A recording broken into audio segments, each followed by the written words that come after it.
रश्मि की सास उससे बहुत काम कराती थी और वो इस बात से बहुत परेशान हो गई थी। एक दिन सास कहती है, बहू, रसोई का काम खत्म हो जाए तो मेरे कमरे में आ जाना, कमरे की सफाई करनी है।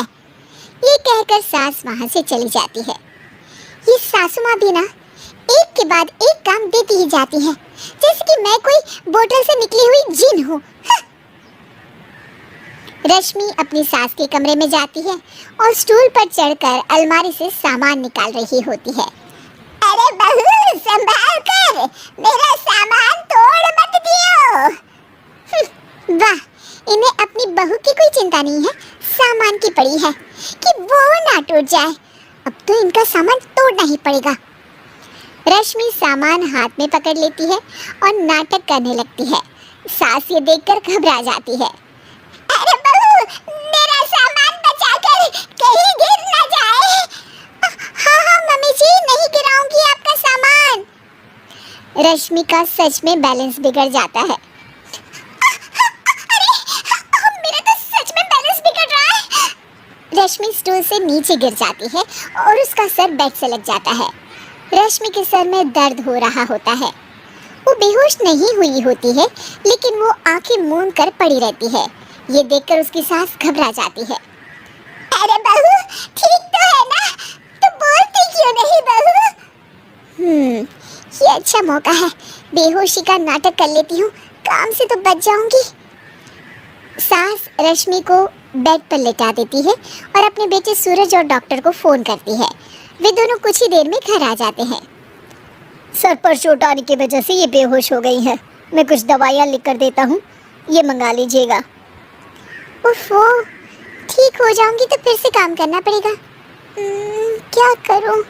अरे हाँ, ऐसी तरकीब निकाली है जिससे काम भी नहीं करना पड़ेगा और मेरी प्यारी सासू माँ को भी सबक सिखाने का मौका मिल जाएगा। डॉक्टर चले जाते हैं और रश्मि होश में आती है। तब वो बच्ची बनकर याददाश्त खोने का नाटक करने लगती है।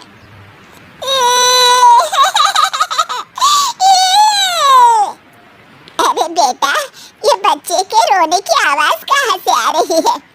हाँ माँ, मैंने भी आवाज सुनी। फिर से रोने की आवाज आती है। अरे, ये तो मेरे कमरे से आ रही है।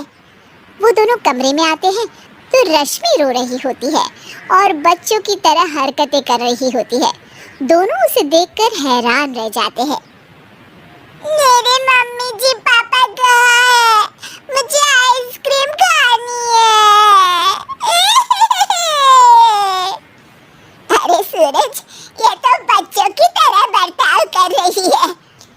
हाँ माँ, लगता है चोट लगने से इसके दिमाग पर असर हुआ है। आप लोग कौन है? मुझे मम्मी के पास जाना है। अंकल अंकल, मुझे मम्मी के पास जाना है। अंकल? अरे रश्मि, मैं तुम्हारा पति हूँ, क्या तुम्हें याद नहीं है? पति क्या होता है अंकल? और ये बूढ़ी आंटी कौन है? बूढ़ी आंटी? बूढ़ी किसको बोला? बूढ़ी को बूढ़ी नहीं बोलूंगी तो क्या बोलूंगी?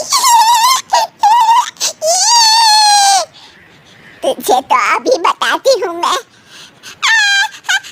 बूढ़ी आंटी, गंदी बूढ़ी आंटी, गंदी बूढ़ी आंटी। मैं कल ही डॉक्टर के पास लेकर जाता हूँ रश्मि को। अगले दिन सुबह रश्मि की सास सारा काम खुद करती है और ये देखकर रश्मि को बड़ा मजा आ रहा होता है। अरे वाह, इस नाटक में तो बड़ा ही मजा आ रहा है। चलो थोड़ी और सेवा करवाते हैं सासू माँ से। आंटी, मुझे ना भूख लगी है।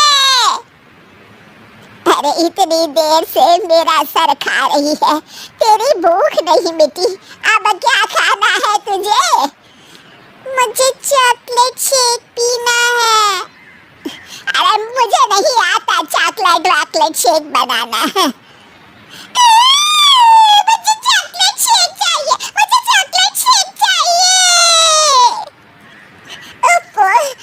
अच्छा, मेरी माँ चुप हो जा, लाती हूँ बनाकर चॉकलेट शेक। रश्मि अपनी सास से खूब काम करा रही होती है और अपने नाटक का जमकर फायदा उठा रही होती है। रश्मि पूरे घर को बार बार गंदा कर देती है और उसकी सास बार बार सफाई कर रही होती है।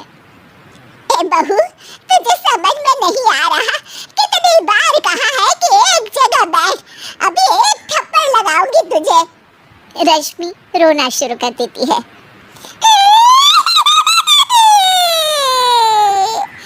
अरे अच्छा बाबा, माफ कर दे, मत रो। तुझे जो करना है कर, पर रो मत मेरी माँ। रश्मि अपनी सास की नाक में दम कर देती है। कुछ देर बाद सूरज फिर से डॉक्टर को लेकर आते हैं और डॉक्टर पूरी तरह रश्मि की जांच करता है। मुझे लगता है कि इनको हॉस्पिटल में ले जाकर स्कैन करना होगा, तभी कुछ पता चल पाएगा। बाप रे, मर गई, ये तो हॉस्पिटल ले जाने की बात करने लगे हैं। नहीं नहीं, मुझे हॉस्पिटल नहीं जाना। नहीं नहीं, मुझे हॉस्पिटल नहीं जाना डॉक्टर अंकल, गंदे अंकल, मुझे नहीं जाना। डॉक्टर तभी एक इंजेक्शन निकालते हैं और रश्मि को लगाने जा रहे होते हैं। नहीं नहीं, मुझे इंजेक्शन मत लगाइए डॉक्टर, मुझे इंजेक्शन से बहुत डर लगता है। मैं तो नाटक कर रही थी, मैं बिल्कुल ठीक हूँ।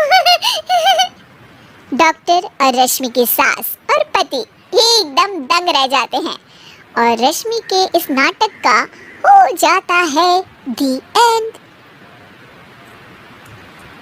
ऐसी और कार्टून वीडियो के लिए लाइक और सब्सक्राइब करें और बेल आइकन को ऑल पर करना ना भूलें।